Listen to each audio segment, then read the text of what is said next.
अरे ये बजट वो बजट महंगा हुआ सस्ता हुआ उस सब को छोड़ो, मुझे ये बताओ कि पेपर में क्या आएगा। तो सिर्फ पेपर में आने वाले टू द पॉइंट क्वेश्चंस मैं आपके लिए लेके आया हूं। गिन के दोस्तों आप 50 क्वेश्चन इस क्लास में देखोगे, जिसमें स्टैटिक जीके भी होगा बजट से रिलेटेड, जो हमेशा सवाल बनते हैं, कब शुरू हुआ, सबसे ज्यादा बार, सबसे लंबा बजट, सबसे लंबा अंतराल, ड्यूरेशन किसका था, और उसी के साथ साथ दोस्तों इस बार के बजट में क्या कुछ चीजें थी और किस तरह के सवाल बन सकते हैं, वो सभी हम इस वीडियो में डिस्कस करेंगे। उससे पहले सभी को नमस्कार, सत श्री अकाल, जय हिंद, जय श्री राम, हर हर महादेव, सलाम। स्वागत है सभी का रेलवे टेक्स्ट बुक पर और मेरा नाम है गगन। ये तो एक छोटा सा हिस्सा है। इस करंट अफेयर्स के साथ और बढ़िया करंट अफेयर्स करने के लिए मेरे साथ जुड़िए रोज सुबह 7 बजे इसी चैनल पर, फिर देखिए मजे मजे। तो शुरू करता हूं क्लास को, थोड़ा सा स्पीड में रखेंगे ताकि आप जब रिवाइज करो तो आपके लिए फायदे में रहे। शुरू करते हैं। ये पहला सवाल आपके सामने, भारत के संविधान के किस अनुच्छेद के तहत केंद्रीय बजट को वार्षिक वित्तीय विवरण यानी कि एनुअल फाइनेंशियल स्टेटमेंट कहा जाता है? आपको पता है ना, बजट नाम का तो शब्द ही नहीं है हमारे कॉन्स्टिट्यूशन यानी संविधान में, उसे कहा जाता है एनुअल फाइनेंशियल स्टेटमेंट। और वो कौन सा होता है आर्टिकल? वो है आर्टिकल नंबर 112। अगला, भारत के संविधान में 112 में एनुअल फाइनेंशियल स्टेटमेंट। एक खासियत है हमारी क्लास की, ये जब आपको पीडीएफ मिलेगी हर सवाल के बाद उसकी आपको एक्सप्लेनेशन मिल जाएगी, तो कि आपको समझने में और भी ज्यादा आसानी हो। जब पीडीएफ पढ़ो तब हक्के बक्के ना रह जाओ, समझ आ जाए। आइए अगला, केंद्रीय बजट 26 निर्मला सीतारमण द्वारा पेश किया गया लगातार कितने नंबर का बजट है? साल 2019 से निर्मला सीतारमण जी हमारी फाइनेंस मिनिस्टर है। इन्होंने 19 से लेकर 26 तक 8 बड़े बजट और 2024 में क्योंकि इलेक्शन थे एक छोटू बजट भी पेश किया था, जिसे हम अंतरिम बजट कहते हैं, इंटरिम बजट। तो टोटल 9 बजट पेश कर चुकी हैं दोस्तों निर्मला सीतारमण जी, भारत की जो पहली फुल टाइम महिला फाइनेंस मिनिस्टर है। इससे पहले एक महिला फाइनेंस मिनिस्टर बजट पेश कर चुकी हैं, लेकिन वो फुल टाइम नहीं थी, वो थी इंदिरा गांधी। आइए अगला, वित्त मंत्री के रूप में सबसे अधिक केंद्रीय बजट पेश करने का रिकॉर्ड किसके पास है? तो भैया as finance minister Nirmala Sitharaman ji आती हैं दोस्तों सेकंड नंबर पर।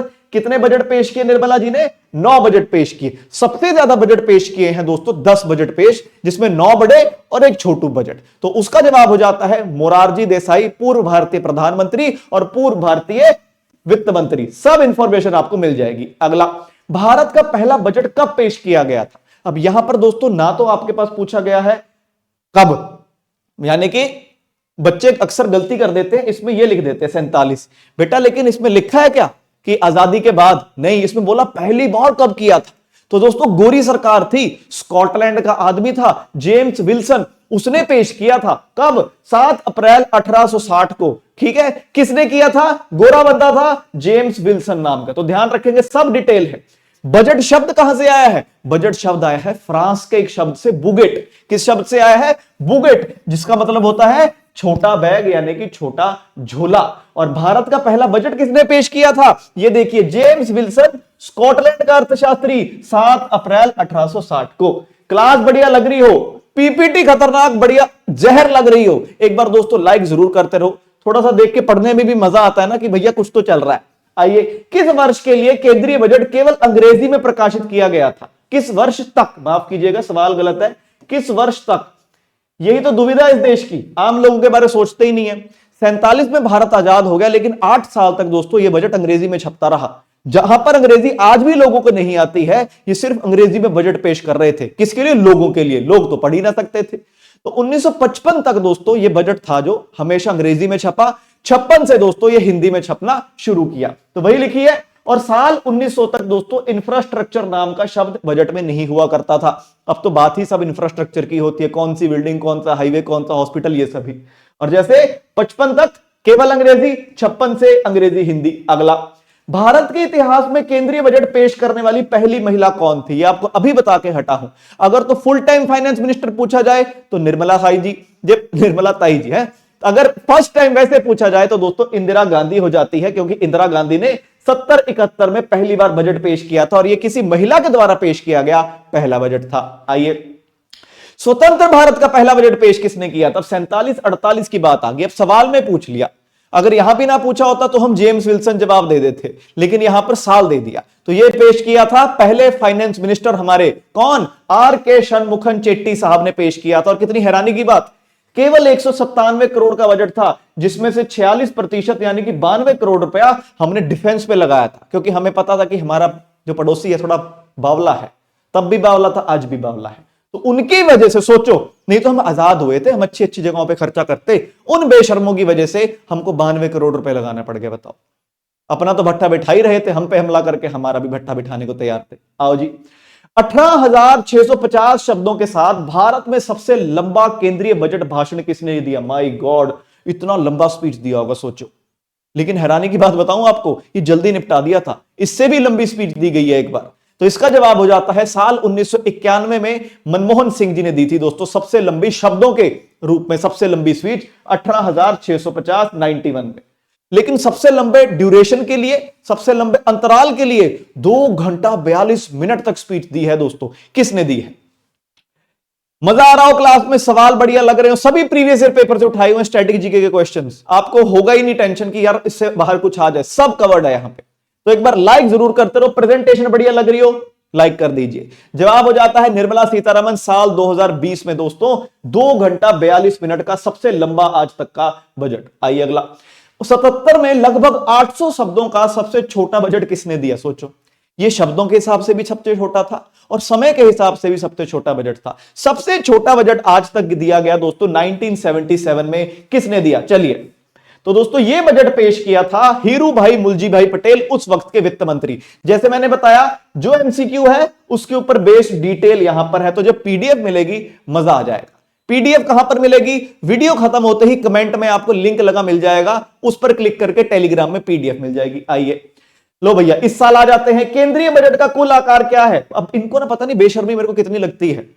एक शब्द होता है दोस्तों इकोनॉमिक्स में जिसे कहा जाता है कैपिटल एक्सपेंडिचर। कैपिटल एक्सपेंडिचर, इसका मतलब क्या है? बजट। मुझे लगता है यार हम आम इंसानों के लिए इनको बजट निकालना चाहिए। अब हर कोई थोड़ी इकोनॉमिक्स पढ़ता है, उसे पता हो कैपिटल एक्सपेंडिचर क्या है। कोई बेचारा जो फल फ्रूट वाला है, कोई जो बाहर किसी की रेडी लगाता है, उसे तो पता ही ना हो कभी बजट क्या है। कभी पूछना किसी रिक्शे वाले से बजट देखा, उसे क्या लेना देना बजट से, शब्द ही नहीं समझ में आते। कैपिटल एक्सपेंडिचर, बेसिकली बजट की बात पूछी जा रही है। अगर पेपर में कैपिटल एक्सपेंडिचर है या फिर बजट पूछा जाए तो जवाब सेम रहेगा, 53.5 लाख करोड़, 53.5 लाख करोड़। अगला, FY27 के लिए दोस्तों भारत का ग्रोथ रेट क्या है? FY27 मतलब होता है 1 अप्रैल 2026 से लेकर 31 मार्च 2027, ये जो साल रहेगा इसे कहा जाता है FY27। इसी तरह से अगर FY26 होता तो दोस्तों 1 अप्रैल 2025 से लेकर 31 मार्च 2026, ये होता FY26। तो दोस्तों इन्होंने क्या पूछा है? 27, यानी कि अगले साल भारत की क्या ग्रोथ रेट होगी? तो दोस्तों 7.4% होगी। देखिए 53.5 लाख, 7.4, और ये जो साल अभी 31 मार्च को खत्म होगा, यानी कि 1 अप्रैल 25 से लेकर 31 मार्च 26 तक का साल, इसकी ग्रोथ रेट दोस्तों, ओह माफ कीजिएगा दोस्तों, गड़बड़ होगी थोड़ी सी, I am very sorry guys, 6.8 to 7.2%। My bad. तो अगले साल की दोस्तों हमारी ग्रोथ रेट क्या होने वाली है? FY27 की 6.8 से 7.2। अगले साल की, इस साल की होने वाली है 7.4। मैं थोड़ा सा कंफ्यूज हो गया था, तो ध्यान रखें, ये जो साल खत्म हुआ हमारा, इसे हम FY26 कहते हैं। क्या आता है FY26? 1 अप्रैल 25 से 31 मार्च 26, ये है FY26। इसमें 7.4, FY27 क्या है? 1 अप्रैल 26 से 31 मार्च 27, ये हो जाता है FY27। आइए अगला, यूनियन बजट दोस्तों कर्तव्य भवन में बनाया गया था। कितने कर्तव्य हैं इसके अंदर? चलिए, केंद्रीय बजट 2026 कर्तव्य भवन से प्रेरित है। कितने कर्तव्य हैं इसमें? तो ध्यान रखेंगे 3 कर्तव्यों के ऊपर ये वाला बजट बनाया गया। 3 कर्तव्य क्या है? पहला बजट है कि आर्थिक विकास हो, पहला कर्तव्य। दूसरा कर्तव्य है कि लोगों की हेल्प हो और लोगों का विकास हो, और तीसरा सबका साथ सबका विकास। तो इन 3 कर्तव्यों के ऊपर दोस्तों इस बार का केंद्रीय बजट बना हुआ है। अगला आइए, ओडिशा, केरल, आंध्र प्रदेश, तमिलनाडु में किस प्रकार के गलियारे स्थापित करने का प्रस्ताव है? बहुत इंपॉर्टेंट क्वेश्चन। कुछ ऐसे मिनरल्स होते हैं दोस्तों, कुछ ऐसे धातु होते हैं जो पूरी दुनिया भर में बहुत कम है, खास करके ओडिशा, केरल, आंध्र प्रदेश, तमिलनाडु जैसे क्षेत्रों में ज्यादा मिलते हैं। इसलिए बोला यहां पर माइनिंग करेंगे, यहां पर प्रोसेसिंग करेंगे, यहां पर इनको बनाएंगे। तो दोस्तों ये 4 स्टेट्स में रेयर अर्थ कॉरिडोर बनाने की बात की जा रही है। और जैसे मैंने बोला, हर सवाल का एक्सप्लेनेशन साथ में पीडीएफ में आपको मिल जाएगा, सारी चीजें लिखी हैं। अगला है खादी, हथकरघा और हस्तशिल्प। अंग्रेजी में बोले तो खादी, हैंडलूम और हैंडीक्राफ्ट को मजबूत करने के लिए कौन सी पहल शुरू की गई है? बहुत इंपॉर्टेंट हो जाता है अभी। कौन सी पहल शुरू की गई है? इसका जवाब हो जाता है महात्मा गांधी ग्राम इनिशिएटिव, ये शुरू किया गया है। आइए, केंद्रीय बजट के अनुसार समर्पित एसएमई ग्रोथ फंड के लिए कितना प्रस्तावित किया गया है? स्मॉल मीडियम एंटरप्राइज, एमएसएमई सुने हो? माइक्रो स्मॉल मीडियम एंटरप्राइज, इसके लिए कितने रुपए का ग्रोथ फंड इस बार के बजट में रखा गया है?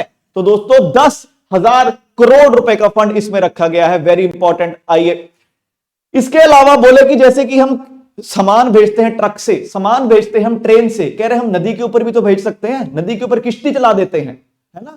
तो उसके लिए 20 नए नेशनल वाटरवेज, वाटरवेज यानी कि पानी के अंदर किश्ती चलाएंगे, और पहला ऐसा नेशनल वाटरवे बनेगा दोस्तों उड़ीसा में। अगले 5 वर्षों में 20 नए राष्ट्रीय जलमार्ग बनेंगे उड़ीसा में। राष्ट्रीय जलमार्ग 5 से यह शुरुआत की जाएगी। यह बात लिखिए कि भैया सामान ही तो भेजना है, किश्ती के ऊपर कंटेनर रख के भेज दो। अगला, केंद्रीय बजट के अनुसार अंतरदेशीय जल मार्गों के लिए जहाज मरम्मत प्रणाली कहां पर होगी? तो दोस्तों जो जल मार्ग पे अगर किश्ती चलेगी तो खराब भी होगी, तो उसकी मरम्मत के लिए दोस्तों एक शिप रिपेयर इकोसिस्टम तैयार किया जा रहा है कि यहां पर शिप्स की रिपेयर की जाएगी। तो ये शिप रिपेयर इकोसिस्टम बनारस और पटना में होगा। Very important. आइए अगला, कितने हाई स्पीड रेल कॉरिडोर को ग्रोथ कनेक्टर के रूप में विकसित किया जाएगा? ऐसे कुछ है, दिल्ली से बनारस, बनारस से सिलीगुड़ी, मुंबई से पुणे, से बेंगलोर, से चेन्नई, से हैदराबाद, इस तरह से दोस्तों कुल मिलाकर 7 ग्रोथ कॉरिडोर हैं। ये आपके सामने मुंबई पुणे, पुणे हैदराबाद, हैदराबाद बेंगलोर, हैदराबाद चेन्नई, चेन्नई बेंगलोर, दिल्ली बनारस और बनारस सिलीगुड़ी, ऐसे 7 कॉरिडोर बनाए जा रहे हैं। अगला है, बाहर रह रहे जो लोग हैं, फॉरेन में जो रह रहे लोग हैं, अगर वो अब भारत में इन्वेस्ट करना चाहें, अगर अकेला बंदा करना चाह रहा है तो उसको बढ़ा दिया है। कितना बढ़ाया है? कोशिश कीजिए, कितना बढ़ाया है? अगर है इंडिविजुअल है, अगर अकेला आदमी है, इंडिविजुअल यानी कि एकल है, तो 5 था पहले और अब 10% कर दिया है। अगर ओवरऑल की बात पूछी जाए कि ओवरऑल कितना कर सकते हैं, तो पहले 10% होता था, अब वो बढ़कर 24% हो गया है। आओ अगले, सारा लिखा हुआ है, यही इसी से एमसीक्यू बना हुआ है सारा। आइए, बजट में दोस्तों 2047 तक सेवाओं में भारत का लक्षित वैश्विक हिस्सेदारी क्या है? कि 2047 तक सर्विसेज जो है भारत में कितनी प्रतिशत होंगी? मतलब दुनिया भर में भारत सर्विसेज देता है, कॉल सेंटर हो, प्लंबर हो, सॉफ्टवेयर इंजीनियर हो, मिस्त्री हो, वो हम टारगेट लेकर चले हैं कि 2047 तक दुनिया का 10% सर्विसेज हम भारत से देंगे। अब आबादी अगर 140 करोड़ है, इतना तो दोस्तों बनता ही है। आइए अगला, चलो, तो चिकित्सा पर्यटन को बढ़ावा देने के लिए कितने क्षेत्रीय चिकित्सा केंद्र स्थापित किए जाएंगे? कितने रीजनल मेडिकल हब बनाए जाएंगे? बाहर से लोग भारत आते हैं, मेडिकल टूरिज्म यानी कि इलाज करवाने भारत आते हैं। हाँ जी, जो फैन होते हैं ना यूएस कनाडा, यूएस यूके के, वहां का मेडिकल अच्छा नहीं है, यहां का बहुत बढ़िया है और बहुत सस्ता है। बाहर सिटी स्कैन कराने में महीने लग जाते हैं, यहां पर 2 दिन में सिटी स्कैन करवा लोगे। इसलिए बाहर के लोग बहुत आ रहे हैं भारत में, इसलिए ऐसे 5 हब बनाए जाएंगे मेडिकल टूरिज्म के लिए। अगला, केंद्रीय बजट में कितने नए अखिल भारतीय आयुर्वेद संस्थान यानी कि all India institute of Ayurveda को स्थापित करने की बात की जा रही है? आयुर्वेदा आपको पता ही है दोस्तों, बहुत बड़ी चीज है, दुनिया मानती है अब लोहा आयुर्वेदा का भारत से उत्पन्न हुआ है। तो दोस्तों टोटल ऐसे 3 इंस्टीट्यूट ऑफ आयुर्वेदा खोलने की बात की जा रही है। Next, AVGC content creator lab कितने माध्यमिक विद्यालयों और कॉलेजों में स्थापित की जाएगी? तो एक तरह से हर घर इंस्टाग्रामर योजना दोस्तों सरकार ने शुरू की है कि हम, इन्होंने बोला कि 2030 तक 20 लाख लोग कंटेंट क्रिएशन में आएंगे, कोई गेमिंग करेगा, कोई एनिमेशन करेगा, इन चीजों में। तो बोला इन्होंने कि हम 15,000 स्कूल और 500 कॉलेज में लैब स्थापित कर रहे हैं जहां पर इनको ट्रेनिंग दी जाएगी इस चीजों की। कुछ नहीं पता, आपका बच्चा हो, आप बच्चे को जाके बोल रहे हो बेटा ये ले तेरा दूध, आज सारी रात बैठकर तेरे को पबजी खेलना है, तेरा लेवल अप हुआ नहीं ना, फिर देखना तेरी खैर नहीं। शर्मा जी की बेटी देख, तेरे से 2 साल छोटी है, तेरे से 4 लेवल ऊपर है, नोबडी नोस। और सरकार की ये लैब स्थापित करने में कोई इंस्टीट्यूट मदद कर रहा है भैया? कौन सा इंस्टीट्यूट मदद कर रहा है? करिए बात। और क्लास बढ़िया लग रही हो, दिल से पूछो, बढ़िया लग रही है, कंटेंट कवर हो रहा है तो एक बार लाइक जरूर करते रहो। तो दोस्तों Indian institute of creative technology Mumbai हो जाता है इसका जवाब। नेक्स्ट आए, प्रमुख औद्योगिक और रसद गलियारों के पास कितने विश्वविद्यालय टाउनशिप बनाने का प्रस्ताव है? कि बोला जहां जहां पर इंडस्ट्री है उनके आसपास हम यूनिवर्सिटी टाउनशिप बना देंगे कि जो डिग्री का बंदा लिए चाहिए पास से ही उठाकर लाओ, दूर जाने की जरूरत ही नहीं है। तो दोस्तों ऐसे 5 टाउनशिप बनाने की बात की जा रही है, यूनिवर्सिटी टाउनशिप्स। अगला, international big cat alliance Bharat ने कब स्थापित किया था? तो मेरे को समझ नहीं आया बजट में ये क्यों डाला, क्योंकि इस साल बोला हम इसका ना अंतरराष्ट्रीय सम्मेलन करने वाले हैं, 95 देश आएंगे। ठीक है, बजट का क्या लेना देना, अब बजट में था वो मैंने पूछ लिया।